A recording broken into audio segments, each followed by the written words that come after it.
urgently need to find an iodine alcohol mixture, or I'll freeze to death.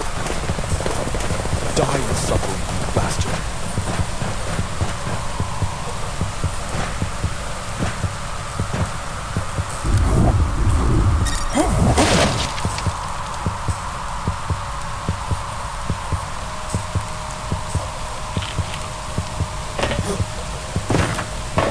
I need to find the captain's cabin. I need to drink painkillers.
My name is Arthur Arayan. I am the chief mechanic at the Soviet Antarctic Station Krasnaya Zvezda, located just 60 kilometers east of my current position. If I don't make it, I need to share what's going on here.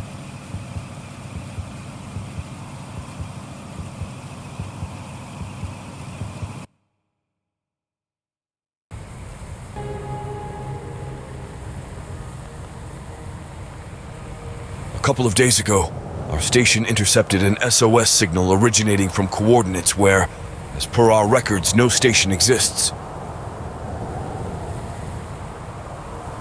We assumed that our Soviet plane or helicopter had likely been involved in an accident and promptly rushed to the rescue.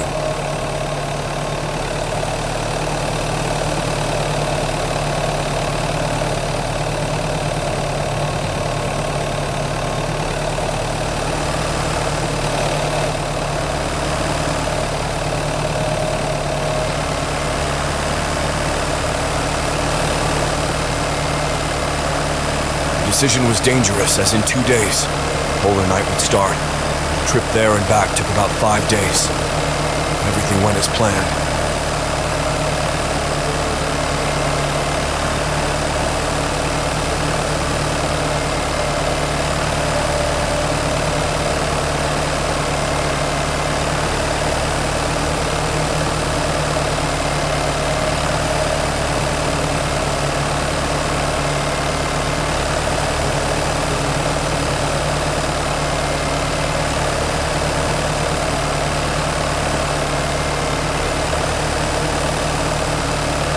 When we arrived at our destination, the polar night had already descended. There lay a vast crater, unmarked on any map.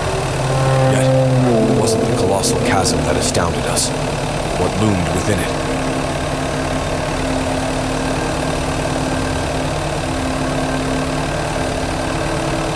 When we first saw it, we were speechless. A faint hum and soft glow emanated from within, illuminating the imposing station in front of it.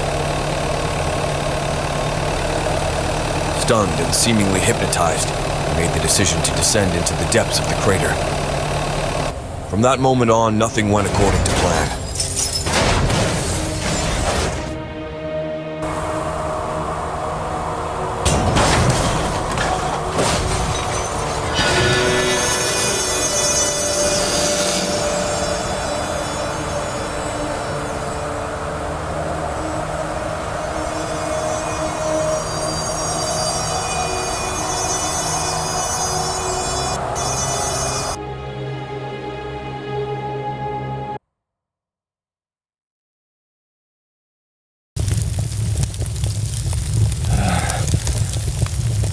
After the crash, I found myself in the back of the vehicle, surrounded by flames.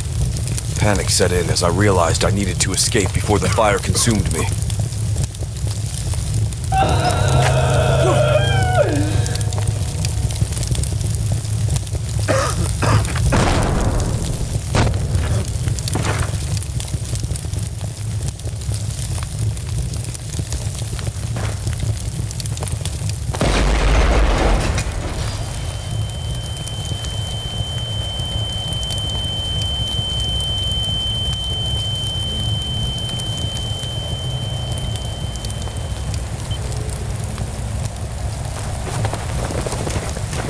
The lone survivor of the rescue team. Battling hypothermia's grip, I knew I had to reach the station swiftly. Through the dense fog and biting blizzard, I spotted one of the station houses ahead.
Sometimes, in different parts of the world where the average temperature is far below freezing, people have found bodies without clothing.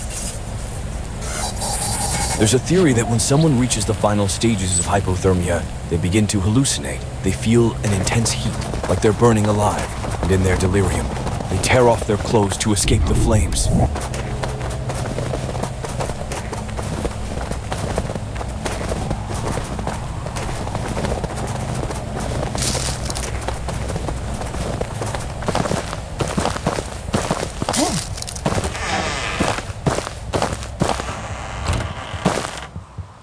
With the last of my strength, I finally reached the station's house, where I found a few painkillers and continued my way to the station.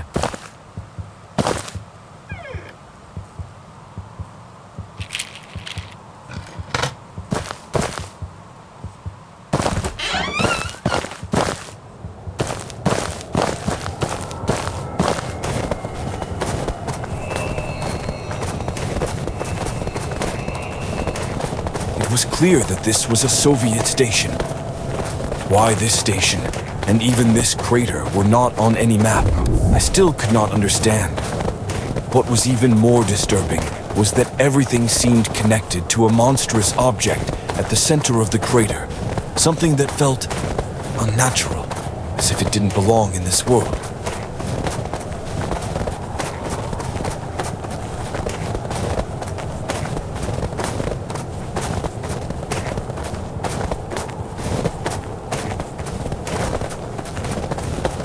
station looked abandoned. There was no light anywhere in the houses.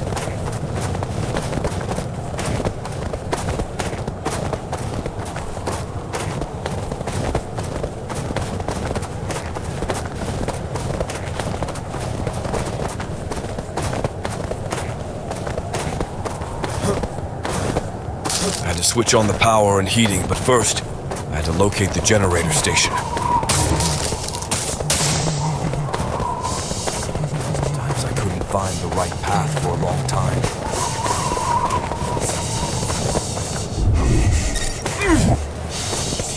No need at this moment.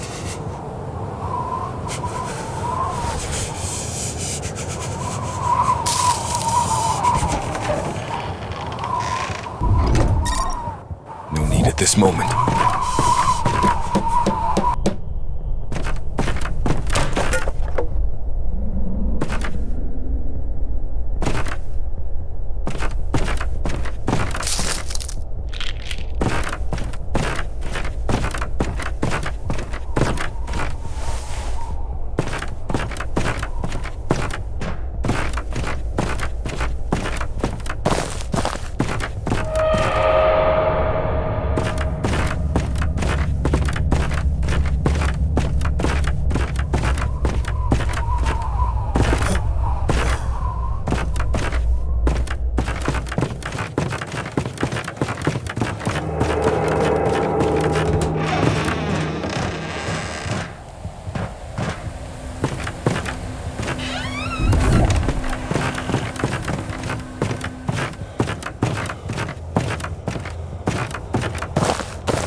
I often felt unwell and had to take painkillers.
was very useful.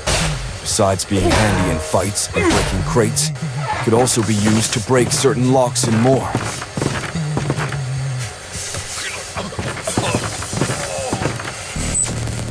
For a moment, I hesitated, wondering if I should turn on the generator. The thought didn't last. Without heat, I'd freeze to death, just like everything else out here.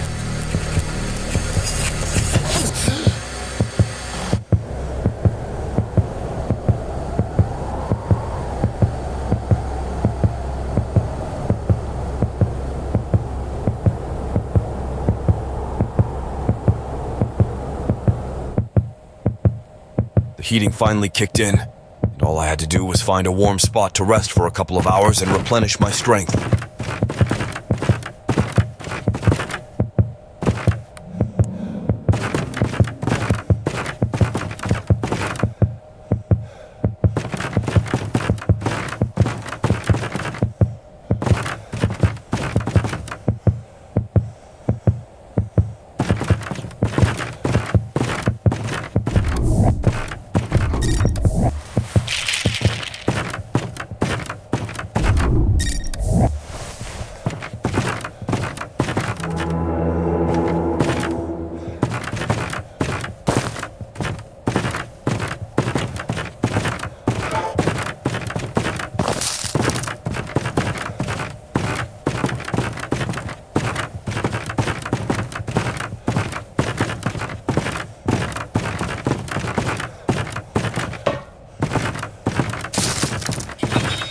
Find a warm spot to rest.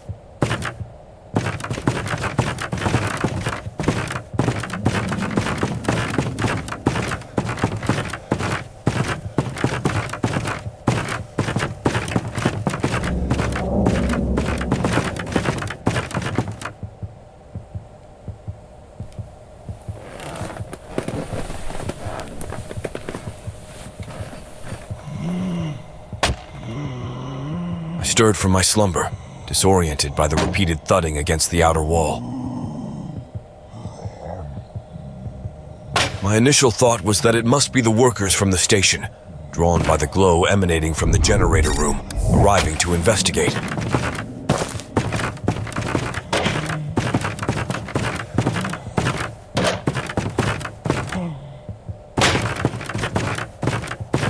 Hello? Is anyone here? In response, I only received a knock on the wall.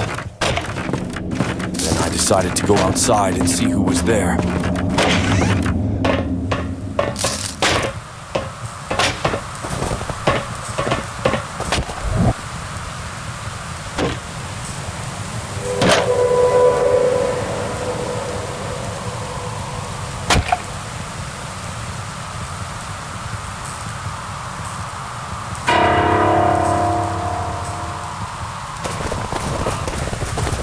On the back side of the generator building, I found a staircase leading to the roof.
I understood that firearms were unlikely to be found in Antarctica, but nevertheless, I had to protect myself from these creatures by any means necessary.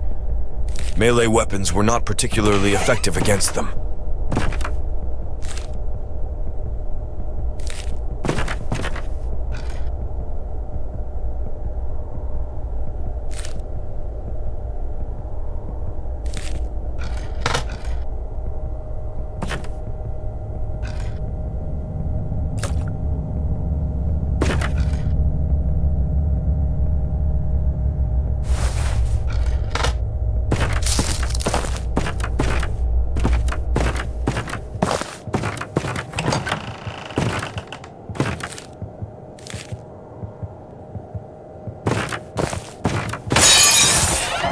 broken window needs to be boarded up.